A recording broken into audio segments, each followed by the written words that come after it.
September 1845, farmers in Ireland were devastated to find that their potato crops had suddenly turned black and begun to rot.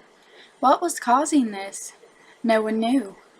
What they did know was that whatever was causing this was somehow spread through the air. The farmers didn't know what to do. Potatoes were their main source of food because potatoes were cheap and easy to grow. The farmers were too poor to grow much else. This meant that they would not have much to eat that year. It was too late to plant a new crop, and it was nearly impossible to control the spread of this horrible plant disease. The next year, things became even worse. The potatoes still would not grow. The poor farmers had no money to pay their landlords because they didn't have any potatoes to sell. Many landlords kicked them out. With no food, no money, and nowhere to live, many were forced to take their families and live in workhouses, or go to America. No one really wanted to live in a workhouse. Although they looked large on the outside, on the inside they were crowded and dirty. They fed people buttermilk and oatmeal 3 meals a day. Children had to work as well as the adults. If a workhouse was full, it would turn people away. As bad as the conditions were, for many it was better than nothing.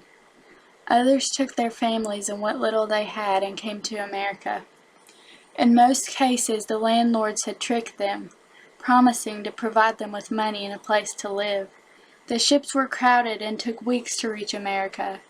Many of the people on the ships died before they reached shore.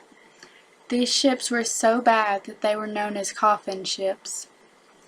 Those who weren't kicked out of their homes were forced to survive on what little they had. Many sold their families' precious heirlooms and even their clothes, just to gather enough money for food. Exhausted and nearly naked, it still wasn't enough. Many people starved to death. As bad as the past 2 years had been, 1847 was the worst year yet. People became sick with deadly contagious illnesses. Their bodies were already weak from starvation and couldn't fight off the diseases. Most people who got the diseases died. By 1850, the crops were once again plentiful and disease-free. Sadly, by that time it was too late. In total, over 1 million people died during the famine from disease and starvation. At least another million had left Ireland for America.